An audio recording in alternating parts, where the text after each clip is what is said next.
سلام همراهان گرامی. آیا تا حالا شده از خودتان بپرسید که شادی واقعی چی هستن؟ چرا گاهی با وجود داشتن همه چیز باز هم احساس خلأ میکنیم و چرا در لحظاتی که هیچ چیز خاصی نداریم احساس آرامش و خوشبختی عمیقی را تجربه میکنیم؟ آیا شادی به دست آوردنی هستن؟ و اگر به دست آوردنی هستن چگونه میتونیم او را به دست بیاریم؟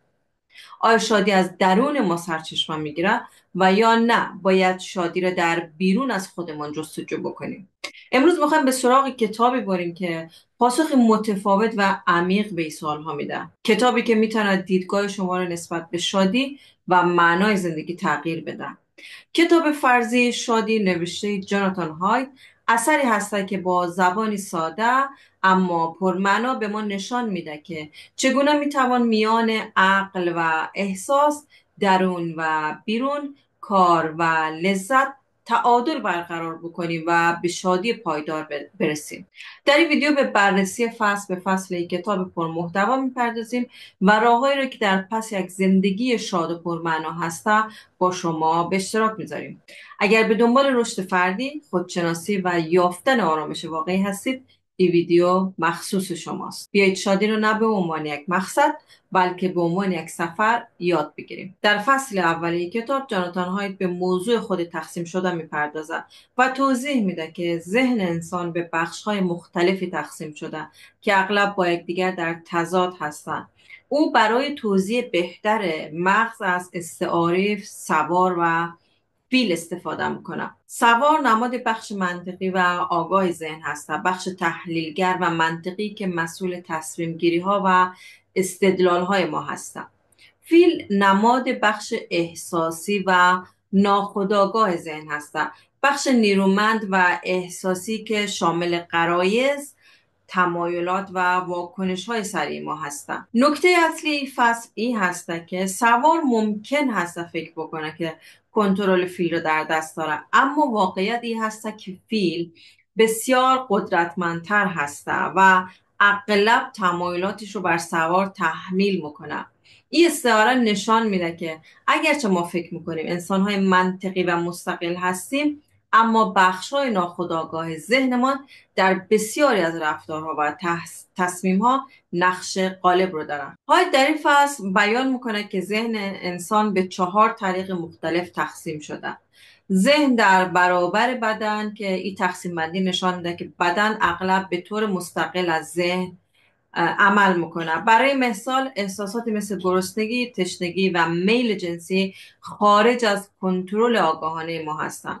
واکنش‌های فیزیکی مثل عرق کردن، تپش قلب و لرزش دست‌ها نشان میده که بدن مستقل از اراده ما عمل میکنه. او همچنین به شبکه عصبی در روده ها که به عنوان مغز دوم نامیده شده اشاره میکنه که به طور مستقل کار میکنه و بر احساسات و تصمیم گیری ها تاثیر میذاره. مسئله دیگه ای که نویسنده در فصل اول به او پرداخته کنترل آگاهانه در برابر ناآگاهانه است. بخش اعظم رفتارها و تصمیم گیری های ما در سطح ناخودآگاه اتفاق میفته و تنها بخش کوچکی از این رفتارها و تصمیم گیری ها به صورت آگاهانه و منطقی کنترل میشن. باید در فصل اول، یعنی همون فصل خود تقسیم شده، نشان میده که ذهن انسان یک پارچه و هماهنگ نیست، بلکه به بخش‌های مختلفی تقسیم شده که اغلب با هم در کشمکش هستند. او توضیح میده که برای دستیابی به شادی و موفقیت لازم هست این بخش‌های مختلف رو بشناسیم و تلاش بکنیم تا بین آنها هماهنگی ایجاد بکنیم. استعاره سوار و فیل راهی ساده و مؤثر برای درک پیچیدگی هستند. ما میتونیم با ایجاد تعادل و همکاری بین سوار و فیل زندگی متعادل تری داشته باشیم. در فصل دوم جاناتان هایت به موضوع تغییر ذهن پرداخته که چگونه میتوان ذهن و طرز فکر خود رو تغییر بدیم تا به شادی و آرامش بیشتری دست پیدا بکنیم. این فصل بر ایده تاکید داره که از دیرباز در فلسفه و روانشناسی وجود داشته. ذهن انسان فیلترهایی داره که تجربیات ما را تفسیر و شکل میده. جاناتان در آغاز فصل دوم از گفته مشهور شکسپیر یاد میکنه: هیچ چیز ذاتاً خوب یا بد نیست، بلکه فکر ما او را این چنین میکنه. این جمله بیانگر این حقیقت هست که احساسات ما در مورد رویدادها وابسته به تفسیر ذهنی ما از اونها هستند. به عبارت دیگر، رویدادها به خودی خود شادی بخش یا غم انگیز نیستند. واکنش احساسی ما به رویدادها به نگرش و طرز تفکر ما بستگی دارد. هایت سه روش برای تغییر ذهن و بهبود شادی مطرح کرده. روش اول مراقبه و ذهن آگاهی هستند. در این حالت ما یاد میگیریم که افکار و احساسات منفی را به سادگی مشاهده بکنیم و بدون واکنش نشان دادن به اونها اجازه بدهیم که عبور بکنن. تحقیقات مدرن هم نشان داده که مراقبه باعث تقویت بخشی از مغز میشه که با تنظیم احساسات مرتبط هسته و استرس را کاهش میده. روش دوم درمان شناختی رفتاری هسته. یکی از روش های درمانی مدرن این روش هسته که هدف او تغییر الگوهای فکری منفی هستند. بسیاری از مشکلات روانی مثل اضطراب و افسردگی به دلیل باورها و افکار غیر منطقی و مخرب به وجود میآیند. در درمان شناختی رفتاری به فرد آموزش داده میشه که این افکار رو شناسایی و اونها رو با افکار منطقی و مثبت جایگزین بکنه. روش دیگر روش استفاده از داروها هستند. هایت اشاره میکنه که در برخی موارد تغییر ذهن تنها با مراقبه یا درمانهای روانشناختی کافی نیست و ممکن است فرد نیاز به مداخله دارویی داشته باشه. برای مثال داروهای ضد افسردگی مثل سروتونین سطح سروتونین رو در مغز افزایش میدن و به تنظیم خلق و خو کمک میکنن. نویسنده در این فصل نشان میده که اگرچه ذهن ما دارای فیلترهایی هسته که تجربیات ما رو شکل میده، اما ما میتونیم ذهن خود رو تغییر بدیم، واکنش های منفی رو کاهش بدیم و به شادی و آرامش بیشتری دست پیدا بکنیم. کلید تغییر ذهن هماهنگی میان بخش منطقی و احساسی ذهن هستند. در فصل سوم هایت به بخشش و چرخه انتقام میپردازد.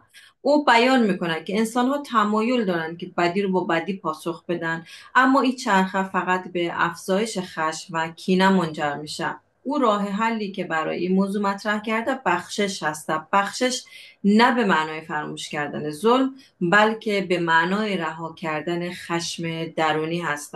بخشش باعث میشه که ما از بند کینه آزاد شویم و به آرامش برسیم. مطالعات نشان میده که بخشیدن دیگران سلامت روانی و جسمانی ما رو بهبود میده. در فصل چهارم جاناتان هایت به موضوع نقص‌های دیگران میپردازد که چرا ما انسان‌ها به طور طبیعی تمایل داریم خطاها و اشتباهات دیگران رو به راحتی ببینیم و اونها رو قضاوت بکنیم، در حالی که از نقص‌های خودمان غافل میمانیم.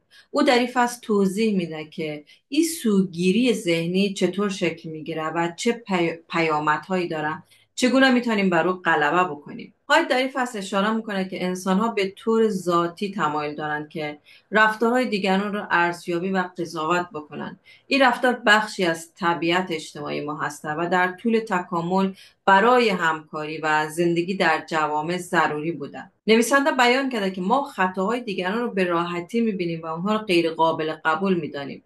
در مقابل برای خطاهای خودمان توجیه میاریم و اغلب از دیدن اونها ناتوانیم. هایت در این بخش به تقسیم بندی ذهن به دو بخش اشاره میکنه: بخش قاضی و بخش وکیل.